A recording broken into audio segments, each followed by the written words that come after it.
Dr. Shabir, welcome to Let the Quran Speak. Pleasure to be on. Now, some people are looking at the conflict that is occurring in Palestine, Dr. Shabir, and wondering, why have we chosen the side that we have chosen? Why are we supportive of Palestine? Because some people might think, okay, there's two different sides, right? There's Israel and Palestine. They just need to find a way to come to the table and work it out together. And they've had this conflict for a long time. They got to figure it out. So why is it that Muslims are defending Palestine? Is it because Palestinians are Muslims? Is it because they're the underdog? Is there some other reason that Muslims are supporting Palestine? And how should they make the determination of who to back and support?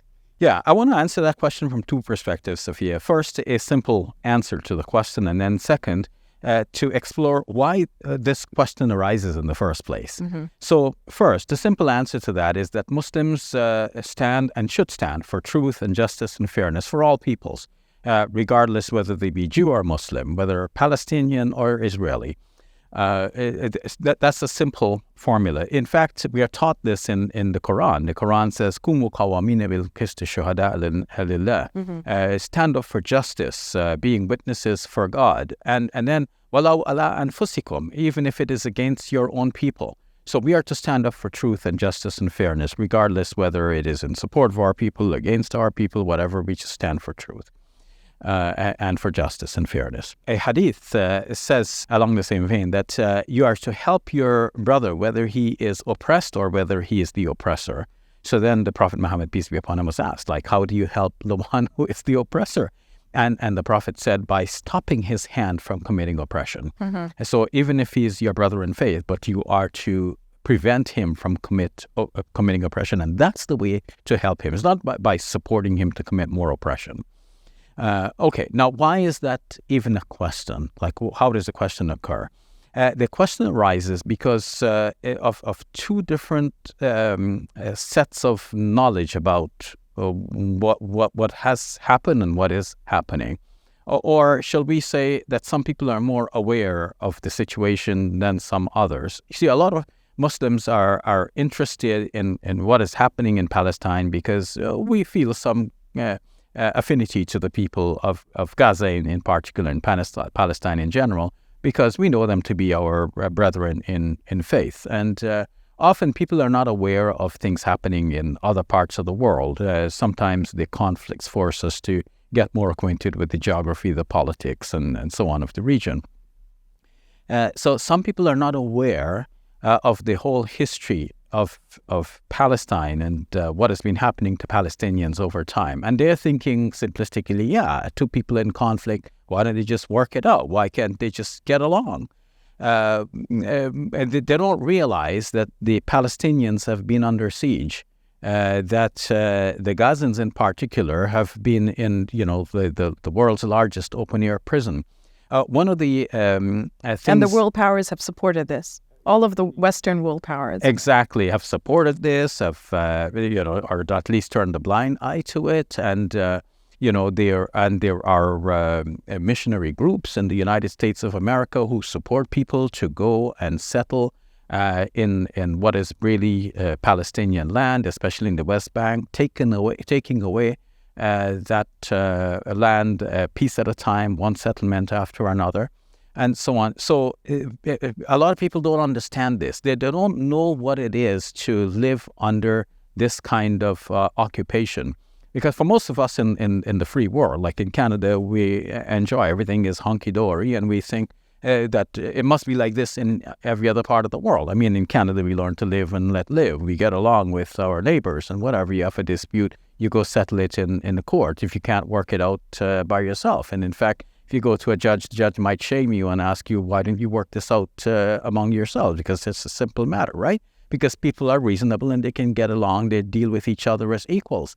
So what does it mean to live in a state where, you don't really have a state? What is it to live in a land where you don't have an airport? So you cannot just simply fly out whenever you want and go on a vacation somewhere else if you want to go enjoy another country. If some Palestinian wants to visit Canada, how can they, especially those who are in Gaza?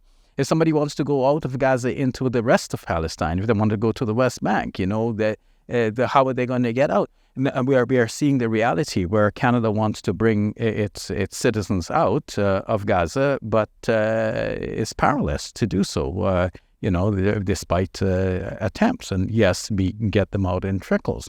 Canada wants to bring 1,000 persons from Gaza. That's a trickle. If you think of 100 countries taking 1,000 each, that's just 100,000 out of 2.3 million people, right? And so it's very symbolic. It's very it's to say, look, we did something. We did something, right?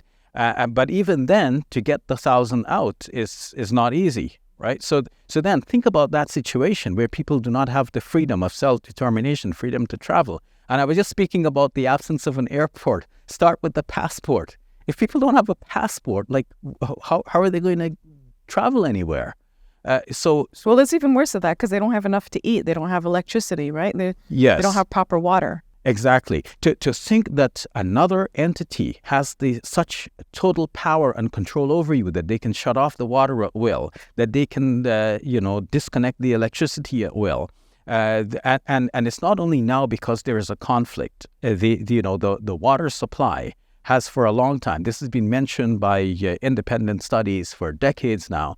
That Israel is controlling the water supply that goes into the West Bank and into Gaza and so on. So why should this be? So to live in that situation, one has to have experienced that sort of life, at least some bit of it, in order to appreciate it. This is why the case before the ICJ came from South Africa rather than somewhere else. Well, it should have come first and foremost from our fellow Muslim brothers and sisters in the Muslim majority lands, but it didn't.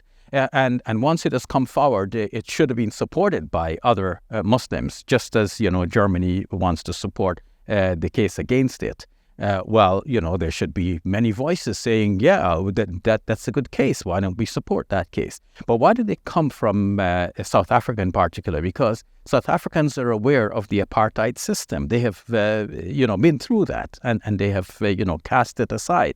And now they're looking at Palestine, and they're looking at Gaza in particular, and they're saying, well, this is an apartheid system. This is what we used to experience, and we know that. So they appreciate this. The people in modern developed countries don't appreciate that because they're thinking everything is hunky-dory. Just like we are living like with other people, we learn to get along. We're dealing with others as equals. Well, they should deal with the Israeli powers as equals. But the fact is that the Gazans cannot deal with them as equals because they have been downtrodden. They have been oppressed, and they are responding to that sort of oppression. And in fact, right now, it is clear that they are powerless before the bombardment of the Israeli forces. And day after day, hundreds are being killed. Thousands now have been killed, mostly women and children, about 70% being women and children. So we should be on the side of truth and justice and fairness. And we are looking at that situation. And the question is arising because people who do not understand that situation just imagine that people must be on equal par and they can just deal with each other on equal footing. All right, we'll leave it at that. Thank you, Dr. Shabir. You're welcome. Assalamu alaikum. We have some exciting news to share with you. As you know, Let the Quran Speak has been on TV screens and social media for 22 years. We've been reaching people all around the world, spreading positivity and good, and helping people experience the beauty of Islam and the accomplishments of Muslims. We've been shooting in this very space for the past 2 decades. And now, with the help of Allah, we're about to get the keys to Muslim Media Hub. If you like what we're doing, you're gonna love Muslim Media Hub even more. Because it's the next step up. Think new TV shows, podcasts, social media content, and film. We'll have new talent, more youth, and a lot more space and resources to do what we love. Spread the message of Allah. Our Muslim Media Hub costs $2.4 million. And for that, we need to raise $300,000. Please give whatever you can. Every dollar counts. It's our collective responsibility to share the message of Islam with our fellow human beings. Please help establish Muslim Media Hub so we can do this. It's a sadaqah jariyah, something that will continue to be of benefit to the Muslim community long after we are gone. Thank you, and may Allah bless you and your loved ones today and always. Assalamu alaikum.